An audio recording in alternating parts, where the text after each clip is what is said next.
Spinner Rack here. We are here talking about the Flash, the brand new Flash.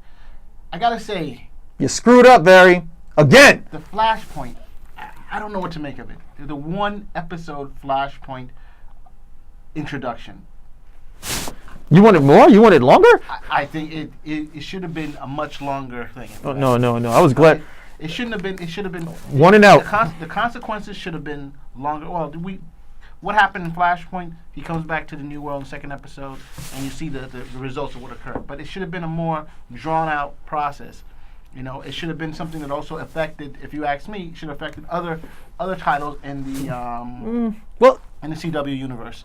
I just thought it was really. Yes. I mean, because they did touch on that slightly, but they're already going to have a 4-week crossover and not dealing with Flashpoint. I thought the 4-week crossover might deal with Flashpoint. That's what I thought it would do. But that would be so hard because there's no way it can affect Supergirl because they have her in her own universe. So Flashpoint would have been at the most Arrow and the Flash because the Legends of Tomorrow. But no, those guys are bouncing through time. It's not necessarily going to affect them in the past, wherever they may have been. But they could have come back in and realized there was a problem and try to fix it. You know, or Supergirl detects some problem. But they can't. I mean, see, the whole thing with Barry goes back in time and he screws everything up. But when the Legends do it, they're able to preserve stuff.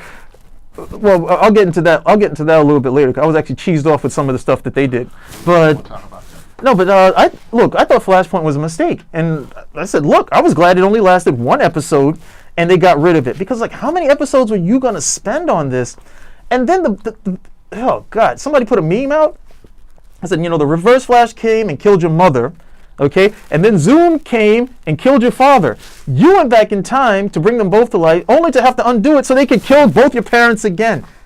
At the end of the day, it was just like, I'm not certain what was the thrust behind this, but it was just really. When they decided to get the whole thing done and, look, we're going to wrap this whole thing up and then we'll have the residual. There are going to be some after effects of it. But I mean, Cisco's brother ended up dead and it's just like, okay. I like the fact that they want to show that time travel has consequences. Okay? The time travel has consequences unless you leave everything the way that it was or you reset it the way that it's supposed to be. Okay? So if somebody had saved his mom, okay, fine. He has to go back and let that happen. And we saw that in the first season. In the last episode where he's going and it looks like he's going to save his mom and the Flash arrives before the Flash and he goes and he tells him, no, don't do it. He tells him, don't do it, just leave it alone. And he is willing to accept it and that's it. Now we get to see, okay, this is the reason why you can't do this. But yeah, for me, one and done was fine. Because then in the second episode, they had to deal with all this maudlin drama. Iris isn't talking to Joe. Cisco's being over emo and like, what the hell is all this about? He was a billionaire at one point. Yeah, but then he comes back. His brother is dead, and the biggest thing that they did to get themselves off the hook was that everybody decided we don't want to know what the other world was like. We don't want, and it was like, good. Okay, we don't want it. Good, that's really good. And then you got Caitlin over here. She looks like she's about to turn into Killer Frost. It's like, good grief! All the damage that you go by doing this one thing. He's supposed to be smarter than this. He should be smarter than this. But he did it because his father had died, and so he basically wanted to go back and get back what he could have had. And you can, but I think it's very important that they had to show that there's some serious negative effects to playing with the timeline. And. Because, I mean, if it was very easy, they should be able to go back in time and just change things. Yeah. Easily. And I think they shouldn't. It should always be... Unless you're Superman, Or Legends of Tomorrow. If you're Superman, you can go and do it because you're Superman, But, the fact of the matter is, these guys, these speedsters, that's what they do. They go through time all the time. I'm trying to say they bend time to their own will. And if they can easily just change it whenever they want to, it's going to suck after a while. I like the fact, with Doctor Who, I like the concept of having fixed points in time, where some of time is malleable, but there are other points, it doesn't matter what you do, this is going to happen. So if Abraham Lincoln is assassinated and you stop the assassination here, it doesn't matter. It's still going to keep coming back up. You can never stop that assassination. Okay, he's going to be assassinated. It's unless you're going to spend every minute of the day, and even then, that's just the way that it works. This needs to happen in order for time, to be the way that it's supposed to. So I like the idea of that. The whole thing with Flashpoint, especially since the comic book Flashpoint was so horrible. Barry destroying the universe for the New 52. Thanks, Barry. One episode and out, I was very, I was like, good. You learned your lesson. Don't do this anymore. Fine. Then they got to the second episode, and I was like, okay, fine. But there are other things that I mean, I've been waiting to see Wally as Kid Flash. I got to see that in the first episode. Now we're waiting. How much longer I'm going to see for that? I'm going to see Jesse Quick, but I won't see Wally. Okay. I really want to get... Oh, there are plenty of them. But I really want to understand what's the thrust for this season. Okay, we got introduced to some villains, but the first season was really about... it was really about the connection between fathers and sons. It was really about that. Okay, the second season about the whole parallel worlds thing. This one, I'm not really certain what's going on because they had to wrap up stuff from the last season, which is never a good start. But hey, the Flash has been a proven winner, so I'm definitely going to stay with it. But no more Flashpoint, no more putting yourself in a box. Let's just run out and have some fun. That's one of the best things about the show, that it was always a lot of fun.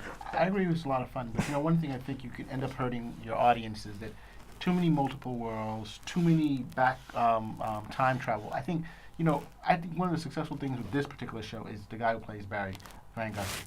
And he comes off, and his whole team together, they come off so well. They work so well together. And it's fun, it's light. It's what we were talking about with Supergirl and Superman. You need that in a show. It's nothing too heavy. And I think when you start going to multiple Earths and multiple timelines, you start encountering problems. So yeah. I would hope that we see less of that and with Barry dealing with problems here. I thought, to me, the second season wasn't as strong as the first season. I thought the interaction between Barry and Dr. Wells. Dr. Wells was excellent. That first season, yeah, it works for the first season. The second season wasn't quite that strong with him and Wells. No, second. And now he's coming back with Jesse Quick. Second season worked for me because it was more comic book, Earth 2, and I love seeing villains like Killer Shark come on. I was like, yes, I've been waiting to see those type of things realized.